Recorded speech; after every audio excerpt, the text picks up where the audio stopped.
வடமாகாணத்திலும் யாழ்ப்பாணத்திலும் அதிகளவில் சம்பவித்துக் கொண்டிருந்த மர்மச்சாவுகள் பலவற்றுக்கு எலிக்காய்ச்சலே காரணம் என்பது உறுதிப்படுத்தப்பட்டுள்ளதாக சுகாதாரத்துறை வட்டாரங்கள் தகவல் வெளியிட்டுள்ளன. யாழ்ப்பாணத்தில் கடந்த 10 நாட்களுக்குள் திடீர் காய்ச்சல் மற்றும் சடுதியான சுகவீனம் என்பவற்றால் பாதிக்கப்பட்டு மந்திகை ஆதார மருத்துவமனையிலும் யாழ்ப்பாணம் போதனா மருத்துவமனையும் சேர்க்கப்பட்டிருந்தனர். இவர்களில் 7 பேரின் உடல்நிலை திடீரென மோசமாகி உயிரிழப்புகள் சம்பவித்தன. சுவாச தொகுதியில் ஏற்பட்ட செயலிழப்பு, கடுமையான பாதிப்பு உள்ளிட்ட பொதுவான அறிகுறிகளாலேயே இந்த இறப்புகள் சம்பவித்துக் கொண்டிருக்கின்றன. இறப்புக்கான காரணங்கள் உறுதிபட தெரியாத நிலையில் அவர்களில் பலரின் மாதிரிகள் கொழும்புக்கு அனுப்பப்பட்டன. எலிக்காய்ச்சல், பன்றிக்காய்ச்சல் போன்ற காரணமாகவே இந்த இறப்புகள் சம்பவித்திருக்கலாம் என்று ஊகிக்கப்படக்கூடிய இருந்தது. இவ்வாறான ஒரு பின்னணியிலேயே இந்த இறப்புகளின் கணிசமானவை எலிக்காய்ச்சலால் தான் சம்பவித்துள்ளதாக தற்போது உறுதிப்படுத்தப்பட்டுள்ளதாக சுகாதாரத்துறை வட்டாரங்கள் தகவல் வெளியிட்டுள்ளன. சடுதியான காய்ச்சல் மற்றும் சுகவீனத்தால் கடந்த சில நாட்களுக்கு முன்னர் சிகிச்சைக்காக சேர்க்கப்பட்டிருந்த ஒருவர் நேற்று உயிரிழந்திருக்கின்றார். அவர் உயிருடன் இருந்தபோதே அவரிடமிருந்து மாதிரிகள் பெறப்பட்டு பரிசோதனைக்கு அனுப்பப்பட்டன. இதனால் அவரின் இறப்பும் எலிக்காய்ச்சலால் தான் சம்பவித்துள்ளதாக தகவல் அறிந்த வட்டாரங்கள் தெரிவித்துள்ளன. அண்மையில் பெய்த மழையினால் ஏற்பட்ட வெள்ளப்பேரிடர் காரணமாக வயல்களிலும் பொது இடங்களிலும் மழைநீர் தேங்கி நிற்கின்றது. இதனால் எலிக்காய்ச்சல் தொற்று தீவிரமாக பரவக்கூடிய சாத்தியங்கள் உள்ளதாகவும் பொதுமக்கள் தங்களின் குடிதண்ணீர் மற்றும் ஆரோக்கியம் என்பவற்றில் கூடுதல் கவனத்துடன் செயற்பட வேண்டும் என்று சுகாதாரத்துறையினர் எச்சரிக்கை விடுத்துள்ளனர் என்பது குறிப்பிடத்தக்கதாக இருக்கின்றது. மேலும் இலங்கையில் இதுவரை அன்னளவாக 10,000 பேர் எலிக்காய்ச்சலால் பாதிக்கப்பட்டுள்ளனர். இதனால் இந்த நோய் நிலை நாடளவிய ரீதியில் பெருந்தொற்றாக வியாபித்துள்ளது என்று தேசிய சுகாதாரத்துறையினர் அச்சம் வெளியிட்டுள்ளனர். எலிக்காய்ச்சல் பரவல் குறித்து சுகாதார மேம்பாட்டு பணியகத்தினால் ஏற்பாடு செய்யப்பட்ட விசேட ஊடகவியலாளர் சந்திப்பு நேற்று இடம்பெற்றது. இதில் கலந்து கொண்டு தேசிய தொற்று நோய் பிரிவின் விசேட மருத்துவ நிபுணர் குமுது வீரகோன் மேலும் தெரிவித்ததாவது, கடந்த மாதத்தில் மாத்திரம் நாடளவிய ரீதியில் எலிக்காய்ச்சலால் பாதிப்புட்ட 9,000 பேர் அடையாளம் காணப்பட்டுள்ளனர். அவர்களில் 200 பேர் உயிரிழந்துள்ளனர். ரத்னபுரி, குருநாகல், காலி, மாத்தரை, கொழும்பு ஆகிய மாவட்டங்களிலே அதிக நோயாளர்கள் கண்டறியப்பட்டுள்ளனர். 10 தொடக்கம் 12 மாவட்டங்களில் அதி உயர் அபாயமிக்க பகுதிகளாக அடையாளப்படுத்தப்பட்டு வருகின்றன. இந்த வருடத்தின் இதுவரையான காலப்பகுதியில் மாத்திரம் அன்னளவாக 10,000 நோயாளர்கள் அடையாளம் காணப்பட்டுள்ளனர். மழையுடனான காலநிலை தொடரும் பட்சத்தில் நோய் நிலை அதிகரிக்கும் சாத்தியம் காணப்படுகின்றது. நோய் அறிகுறிகள் வெளிப்பட சுமார் 7 தொடக்கம் 14 நாட்கள் கூடும். ஆகையால் விவசாயம், இரத்தினக்கல் அகழ்வு, சுங்கத்தொழில் உள்ளிட்ட பணிகளை மேற்கொள்பவர்கள் காய்ச்சல்கள் ஏதும் ஏற்படின் உடனடியாக மருத்துவமனையை நாடுவது நல்லது. நோய் தொற்றுக்கு ஆளானவரிடம் கடுமையான காய்ச்சல், தலைவலி, உடல்வலி, கண் சிவத்தல், வாந்தியும் குமட்டலும் போன்ற அறிகுறிகள் தென்படலாம் என தெரிவிக்கப்படுகின்றது. இதேவேளை மர்ம காய்ச்சல் காரணமாக பருத்தித்துறை ஆதார மருத்துவமனையில் நேற்று மட்டும் 20 பேர் அனுமதிக்கப்பட்டுள்ளனர். யாழ்ப்பாணத்தில் எலிக்காய்ச்சல் உள்ளிட்ட பல்வேறு வகையான தொற்றுக்கள் உலுக்கி வரும் நிலையிலேயே நோய் அறிகுறிகளுடன் இவர்கள் அனைவரும் நேற்று சிகிச்சைக்காக சேர்க்கப்பட்டுள்ளனர். இதேவேளை பருத்தித்துறை ஆதார மருத்துவமனையில் சிகிச்சை பெற்ற 3 மூவரின் உடல்நிலை மோசமடைந்ததை தொடர்ந்து அவர்கள் நேற்று இரவு யாழ்ப்பாணம் போதனா மருத்துவமனைக்கு மாற்றப்பட்டுள்ளனர். எலிக்காய்ச்சல் பரவுகையில் தேசிய அளவில் ஆபத்து நிறைந்த 15 மாவட்டங்களில் யாழ்ப்பாணமும் உள்ளடக்கப்பட்டுள்ளமை குறிப்பிடத்தக்கது.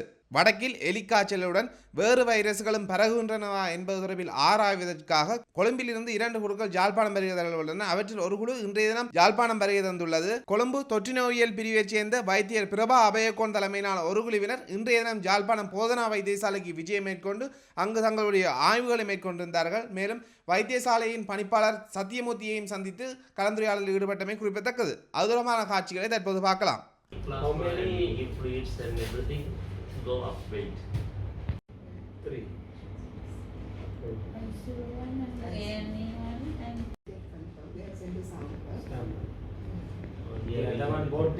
Waiting report. He is 76 at home. He had bilateral osteoarthritis. First time now he is here. Difficulty in walking. He take water from the tube well. Any cracks or anything. He had a liver disease, chronic obstructive airway disease. Platelets, normally in leptospirosis, platelets never drop below 80,000 or 90,000. He is this man, now 40,000. Sharp drop. Then the unlikely lepto we see the report. Yes. That isolation also? I didn't see that isolation. Everybody, India now the leptospirosis epidemic is Simultaneous, a lot of patients come with the same symptoms. The symptoms are hemorrhage, liver involvement, kidney involvement, anything. They are more PCR. Only one death. How many PCR done? Yesterday night 2:20 p.m. Yesterday the Patient patient died. But anyhow, already the treatment and one is at the work. including the COVID patient, seven. Seven. Here six patients. Six death. 7 male, 32-year-old female, 42-year male, 60-year male. First one, All 6 death at unlikely left hospital. dengue. Sorry, left. That patient, the female patient came from Mullati, comes from Mullati. முதலாவது 28 வயது. She is CRP suspected. normal. The DBC also not so high. Some viral pneumonia. It's not confirmed also. Not confirmed. First patient, First patient having same. and the influenza or And the one who was diagnosed as viral. yeah. ARDS, இதுவும் dengue தான் suspect அன்னோனேட்டி ஒரு general contact virus இதெல்லாம் யூஸ்லாம் நேற்று 130 So not yet confirmed. Still suspected for dengue. suspected Possibly sepsis, multi-organ dengue. Due to leprosy. இது மூன்றும் left இதுல என்னது different ஆகும்? ஆறாவது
ஓகேயா?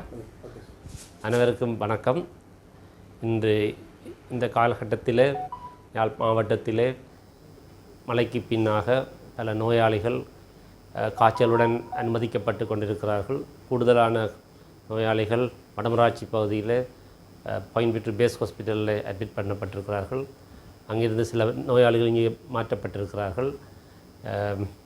இப்பொழுது ஒரு நோயாளியினுடைய இரத்த பரிசோதனை பிறகு எலிக்காய்ச்சல் லெப்டோஸ்பைரோசிஸ் என்பதை உறுதிப்படுத்தி இருக்கிறது. மற்றவர்களின் சாம்பிள்கள் அனுப்பப்பட்டு அவையுடைய இரத்த பரிசோதனை முடிவுகள் இன்னும் கிடைக்கவில்லை. இப்பொழுது மினிஸ்ட்ரி லெவல்லையும் ஹெல்த் மினிஸ்ட்ரி லெவல்லையும் லோக்கல் லெவல்லையும் ஹாஸ்பிட்டல் லெவல்லையும் இது சம்பந்தமான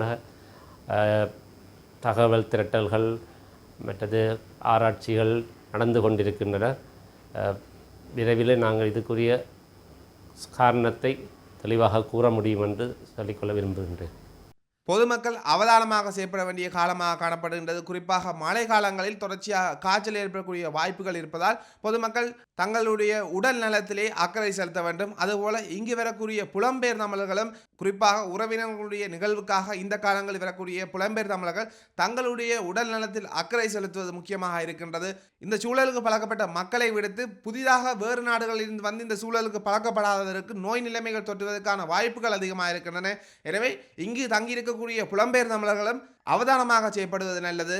அதுபோன்று எதிர்வரும் நாட்களில் வருவதற்காக திட்டமிட்டிருக்கக்கூடிய புலம்பெயர் தமிழர்கள் தங்களுடைய பயணத்தை ஒத்திவைத்து சிறிது நாட்களின் பின் வருவது சிறந்ததாக இருக்கும் என கருதப்படுகின்றது.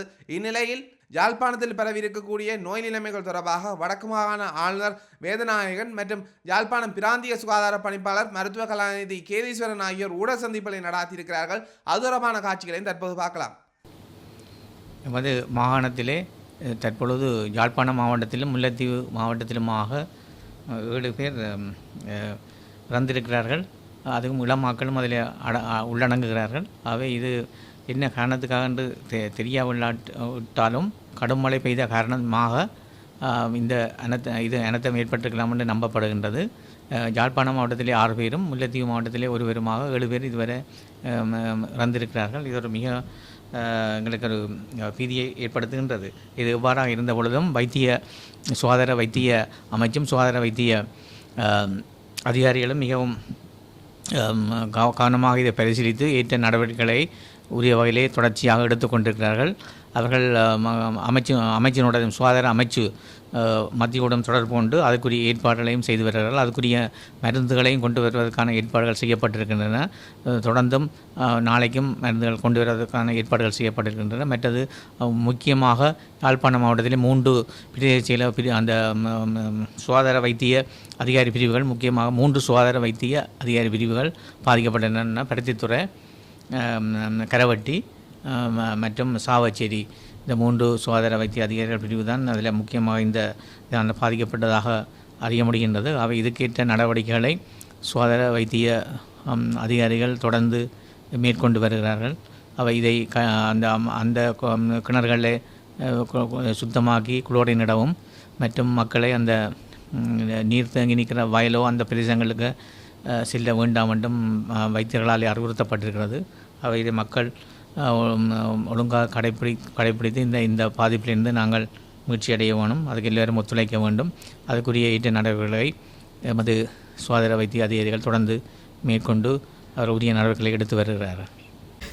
யாழ்ப்பாணம் மாவட்டத்தில் அண்மையில் ஏற்பட்ட வெள்ள அனர்த்தத்திற்கு பின்னர் பருத்தித்துறை, கரவட்டி, சாவச்சேரி ஆகிய சுகாதார வைத்திய அதிகாரி பணிமனைகளிலே ஒரு வகையான காய்ச்சல் பரவி வருகின்றது. இந்த காய்ச்சல் காரணமாக யாழ்ப்பாணம் போதனா வைத்தியசாலையிலே 4 இறப்புகளும், பருத்தித்துறை ஆதார வைத்தியசாலையிலே 2 இறப்புகளும் ஏற்பட்டுள்ளன. இந்த இறப்புகளில் 2 பருத்தித்துறை சுகாதார வைத்திய அதிகாரி பிரிவிலும், 2 சாவகச்சேரி சுகாதார வைத்திய அதிகாரி பிரிவிலும், 1 கரவட்டி சுகாதார வைத்திய அதிகாரி பிரிவிலும் ஏற்பட்டுள்ளன. யாழ் போதனா வைத்தியசாலையிலே இறந்த ஒருவர் முல்லைத்தீவு மாவட்டத்தைச் சேர்ந்தவர். இந்த இறந்தவர்களில் பெரும்பாலானவர்கள் மிகவும் இளம் பிராயத்தினராக காணப்படுகின்றார்கள். அனைத்து இறப்புகளிலும் சுவாச தொகுதி பாதிக்கப்பட்டே இறப்பு ஏற்பட்டுள்ளது. யாழ்ப்பாண மாவட்டத்தில் இந்த காய்ச்சலோடு நவம்பர் மாதத்திலே 12 நோயாளர்களும், டிசம்பர் மாதத்திலே 21 நோயாளர்களுமாக மொத்தமாக இன்று வரை 33 நோயாளர்கள் இனங்காணப்பட்டிருக்கின்றார்கள். இன்று பருத்தித்துறை ஆதார வைத்தியசாலையிலே 20 நோயாளர்கள் சிகிச்சை பெற்று வருகின்றனர். இந்த காய்ச்சலை உறுதிப்படுத்துவதற்காக, எந்த வகையான காய்ச்சல் என்பதை உறுதிப்படுத்துவதற்காக நாங்கள் இரத்த மாதிரிகளை கொழும்பு மருத்துவ ஆராய்ச்சி நிறுவனத்திற்கும் MRIக்கும் கண்டி போதனா வைத்தியசாலைக்கும் குருதி மாதிரிகள் அனுப்பி வைக்கப்பட்டுள்ளன. இருப்பினும் தற்போது இது எலிக்காய்ச்சலாக இருக்கலாம் என, லிப்டோஸ்பைரோசிஸ் என்று சொல்லப்படுற எலிக்காய்ச்சலாக இருக்கலாம் என சந்தேகிக்கப்படுகின்றது. அந்த அடிப்படையிலே சிகிச்சைகளும் வழங்கப்பட்டு தடுப்பு நடவடிக்கைகளும் முன்னெடுக்கப்பட்டு வருகின்றன. இந்த எலிக்காய்ச்சலானது இந்த மழை வெள்ளத்திலே எலி, ஆடு, மாடு போன்ற விலங்குகளின் எச்சங்கள், குறிப்பாக சிறுநீர் மூலம் இந்த லிப்டோ என்று சொல்லப்படுற அந்த கிருமிகள் அந்த நீரிலே பரவுவதன் மூலம், அதை கலப்பதன் மூலம்தான் இந்த நோய் ஏற்படுகின்றது. அந்த அந்த கிருமிகள் கலந்த வெள்ள நீரோடு மக்கள் தொடுகை ஏற்படுகின்ற போது இந்த நோய் தொற்றுக்குள்ளாகின்றது. குறிப்பாக அந்த தோலில் இருக்கின்ற சிறிய காயங்கள், புண்கள் மூலம் இந்த வெள்ள நீரிலிருந்து பொதுவாக இந்த கிருமிகள் உடலை சென்றடைந்து குருதி சுற்றோட்ட தொகுதியை சென்றடைந்து இந்த நோய் ஏற்படுகின்றது. இதற்கு மேலதிகமாக இந்த அசுத்தமான, இந்த கிருமிகள் சேர்ந்துள்ள அசுத்தமான நீரை குடிப்பதன் மூலமும் இந்த நோய் ஏற்படலாம். இந்த காய்ச்சலிலிருந்து எங்களை பாதுகாத்து கொள்வதற்கு நாங்கள் என்ன செய்ய வேண்டும்? பொதுமக்கள் முதலாவதாக, காய்ச்சல் இருந்தால் இந்த காலப்பகுதியிலே அது ஒரு நாள் காய்ச்சலாக இருந்தாலும் உடனடியாக அரச மருத்துவமனைகளை நாடவும். அண்மையில் ஏற்பட்ட அனைத்து இறப்புகளும் பார்க்கின்ற போது அவர்கள் மிக தாமதமாக வைத்தியசாலைக்கு வந்த நிலையிலேயே தான் இந்த இறப்புகள் ஏற்படுகின்றது. இந்த எல்லா இறப்புகளிலும் நாங்கள் அவதானித்த ஒரு விடயம், சுவாச தொகுதி பாதிக்கப்பட்டிருக்கின்றது. மிக துரிதமான அவர்களது உடல்நிலை மோசமடைந்து இறப்புகள் ஏற்பட்டிருக்கின்றன. எனவே தான் மீண்டும் மீண்டும் நாங்கள் சொல்கின்றோம், தயவு செய்து காய்ச்சலாக இருந்தால், அது ஒரு நாள் காய்ச்சலாக இருந்தாலும் தயவு செய்து உடனடியாக அருகிலே இருக்கின்ற அரசாங்க வைத்தியசாலைகளுக்கு செல்லுங்கள். அங்கே உங்களுக்குரிய குருதி பரிசோதனைகள், வேறு பரிசோதனைகளை மேற்கொண்டு என்ன காய்ச்சல் என்பதை உறுதிப்படுத்தி அதற்குரிய சிகிச்சையை நாங்கள் வழங்கக்கூடியதாக இருக்கும். ரெண்டாவதாக, சிலரை நாங்கள் அவதானித்திருக்கின்றோம், நேரடியாக வைத்தியசாலைகளுக்கு சென்று தகுந்த மருத்துவ ஆலோசனை இல்லாது மருந்தகங்களிலே ஃபார்மசிகளுக்கு சென்று மருந்துகளை வாங்கி உட்கொள்வதையும் நாங்கள் அவதானிக்கக்கூடியார்கள். தயவு செய்து அதை தவிர்த்து சரியான தகுந்த மருத்துவ ஆலோசனையோடு சிகிச்சைகளை பெற்றுக்கொள்ளுமாறு கேட்டுக்கொள்கின்றோம். இந்த காலப்பகுதியிலே அவசியமின்றி வெள்ள நீரிலே இறங்குவதை அல்ல வெள்ள நீரிலே புழங்குவதை தவிர்த்து கொள்ளுமாறு நாங்கள் கேட்டுக்கொள்கின்றோம். அடுத்ததாக, இந்த வயல்கள், சதுர்ப்பு நிலங்கள், வடிகால்களிலே வேலை செய்பவர்கள் தங்களது கால்களுக்கு இயலுமானால் பாதுகாப்பு அங்கிகள் அணிந்து கொள்வது பொருத்தமாக இருக்கும். கால்களிலே காயங்கள் அல்லது புண்கள் இருப்பவர்கள் இந்த வெள்ள நீரிலே அல்லது வயல்களிலே வேலை செய்வதை தவிர்த்து கொள்வது நல்லது. அடுத்ததாக, இந்த கிருமிகள் இந்த அசுத்தமான நீரை குடிப்பதன் மூலமும் பரவலாம் இந்த தொற்று. எனவே கொதித்து ஆறிய நீரை கட்டாயமாக இந்த காலத்திலே குடிக்குமாறு நாங்கள் கேட்டுக்கொள்கிறோம். அடுத்ததாக, இந்த வெள்ள நீரினாலே அசுத்தமான கிணறுகளை இறைத்து துப்புரவு செய்து கிரமமாக குளோரின் இட்டுக்கொள்ளுமாறு நாங்கள் கேட்டுக்கொள்கின்றோம். அதற்கு உங்களுடைய பிரதேசத்துக்குரிய சுகாதார வைத்திய அதிகாரிகள், பொது சுகாதார பரிசோதகர்கள் எங்களுக்கு உதவி செய்வார்கள். அடுத்ததாக, இந்த காலப்பகுதியிலே வெள்ள நீரால் நிரம்பியுள்ள அல்ல அசுத்தமாகியுள்ள குளங்களிலே குளிப்பதை தவிர்த்து கொள்ளுங்கள். அடுத்ததாக, தற்போது உண்மையிலே இந்த நோய்க்கு ஒரு தடுப்பு மருந்து இருக்கின்றது, குளிசைகள் இருக்கின்றன. இந்த நோய் தற்போது பரவி வருகின்ற பருத்தித்துறை, கரவட்டி, சாவச்சேரி சுகாதார வைத்திய அதிகாரி பணிமனைகளிலே நாங்கள் அந்த மருந்துகளை அனுப்பியிருக்கின்றோம், தடுப்பு குளிசைகளை. அந்த வயல்கள், சதுர்ப்பு நிலங்கள் அல்லது வடிகால்களில் வேலை செய்பவர்கள் உங்களுக்கு அருகில் இந்த பிரதேசங்களில் பருத்தித்துறை, கரவட்டி, சாவச்சேரி சுகாதார வைத்திய அதிகாரி பணிமனைகளுக்கு சென்று உங்களுக்குரிய தடுப்பு குளிசைகளை நீங்கள் பெற்றுக்கொள்ளலாம். வாரத்துக்கு ஒரு தடவை டாக்ஸிசைக்ளின் என்று சொல்லப்படுகின்ற அந்த மருந்து நாங்கள் உட்கொள்ள வேண்டும். இதன் மூலம் இந்த நோயை வராமல் நாங்கள் தடுத்து கொள்ளலாம். எனவே தயவுசெய்து இந்த காலப்பகுதியிலே பொதுமக்கள் இந்த ஆலோசனைகளை பின்பற்றி இந்த நோயிலிருந்து உங்களை பாதுகாத்துக் கொள்ளுமாறு நாங்கள் வினயமாக கேட்டுக்கொள்கிறோம். பொதுவாக காய்ச்சலோடு தான் இந்த நோய் ஆரம்பிக்கும். நாங்கள் அவதானித்தது, சிலருக்கு காய்ச்சல் வெளிப்படையாக இருக்கையில் கடுமையான உடல் நோய் இருந்தது. அப்படியாக காய்ச்சல் இருந்தால் நாங்கள் ஒரு நாள் காய்ச்சல் இருந்தாலும் உடனடியாக அருகில் உள்ள அரசாங்க வைத்தியசாலைக்கு செல்லுமாறு கேட்டுக்கொள்கிறோம். சிலருக்கு காய்ச்சல் இல்லாமல் கடுமையான உடல் நோய் இருக்கலாம். அப்படி இருந்தாலும் அவர்கள் செல்ல வேண்டும். மற்றது அவர்களுக்கு வாந்தி, உடல் நோ, மூட்டு நோ, தசை நோ போன்ற ஏனைய அறிகுறிகள் இருக்கலாம். மற்றது சிறுநீர் மஞ்சளாக செல்வது போன்ற அறிகுறிகளும் இருக்கலாம். எனவே காய்ச்சல் என்று முதல் நாளிலே பொதுவாக காய்ச்சலோடு தான் இந்த நோய் ஆரம்பிக்கும். காய்ச்சல் ஏற்பட்டால் உடனடியாக தகுந்த அரசு மருத்துவமனையிலே ஆலோசனையை பெற்றுக்கொள்ளுங்கள்.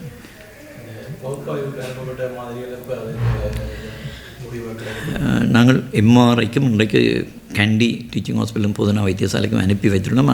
தெரியல, அங்கேருந்து அந்த முடிவுகள் கிடைத்த பிறகு தான் உண்மையாக நாங்கள் இந்த உறுதியாக சொல்லக்கூடியதாக இருக்கும் இது என்ன வகையான நோய் என்று, காய்ச்சல் என்று.